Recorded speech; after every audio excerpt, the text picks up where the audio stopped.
दोस्तों, हमारे YouTube channel पर आप सभी का स्वागत है। आज हम बात करने वाले हैं लहसुन की खेती के बारे में। तो लहसुन की खेती के लिए अक्टूबर का महीना बहुत ही ज़्यादा उपयुक्त होता है। वैसे ही हम नवंबर के महीने में भी लहसुन की बुआई कर सकते हैं, लेकिन अक्टूबर के खेती में बुआई करने पर फसल अच्छी खासी पक जाती है और समय पर हम इसे मार्केट में बेच सकते हैं। तो हम बात करते हैं इसकी जलवायु की। जलवायु के बारे में यदि बात करें तो इसके लिए ठंडी जलवायु की आवश्यकता होती है। जैसा कि आप सभी को पता है कि लहसुन के लिए न तो ज़्यादा ठंड और न ही ज़्यादा गर्मी की आवश्यकता होती है। सफल खेती के लिए लगभग 30 डिग्री सेल्सियस तापमान की आवश्यकता होती है। और मिट्टी की यदि हम बात करें तो दोमट मिट्टी की आवश्यकता बहुत ही ज़रूरी होती है। इसके लिए उचित जल निकास वाली दोमट मिट्टी अच्छी मानी जाती है। खेत तैयारी की यदि हम बात करें तो 2-3 जुताई करके खेत को अच्छी प्रकार समतल बनाकर क्यारियाँ एवं सिंचाई की नालियाँ बना लेनी चाहिए, जिससे कि अच्छी समय पर उनमें पानी दिया जा सके व जल निकास की उचित व्यवस्था हो। समय की यदि बात करें तो लहसुन 3 से 3.5 महीने का समय लेता है पककर तैयार होने में। बीज की बात करें तो लहसुन बुआई हेतु स्वस्थ बड़े आकार की शलगकंद वाली कलियों का उपयोग किया जाता है। यदि हम बीज की बात करें तो 5 क्विंटल प्रति हेक्टेयर बीज की हमें आवश्यकता होती है। बुआई से पहले बीजों का उपचार बहुत ही आवश्यक है और यदि आप मार्केट से तैयार उपचारित बीज लेकर आते हैं तो आप बुआई कर सकते हैं।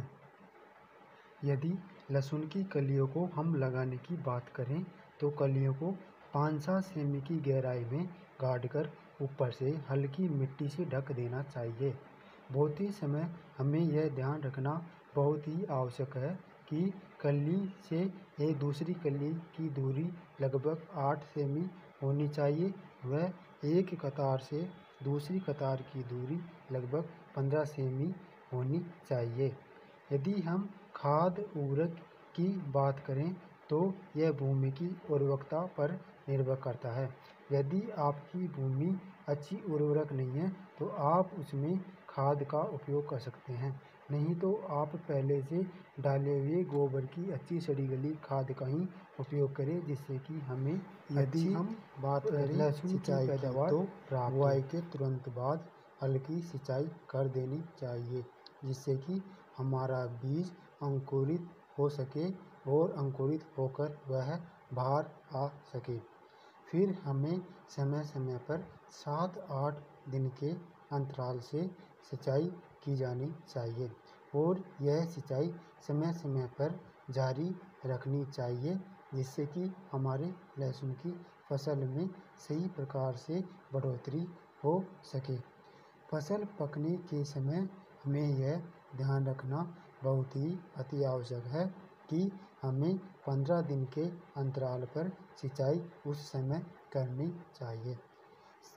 समय समय पर निराई गुड़ाई भी बहुत ही अति आवश्यक है, जिससे कि उसमें खरपतवार नहीं हो और खरपतवार होने पर हमारी फसल है जो बहुत ही कमज़ोर हो सकती है।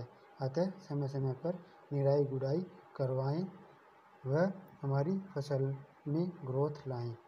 यदि हम इसके रोगों की बात करते हैं तो लहसुन के अंदर बैंगनी धब्बा रोग एवं झुलसा रोग बहुत ही महत्वपूर्ण होते हैं। इनके रोकथाम के लिए हमें मैकाजेब 2.5 ग्राम प्रति लीटर व कार्बेजियम 1 ग्राम प्रति लीटर पानी के अंदर मिलाकर छिड़काव करना चाहिए।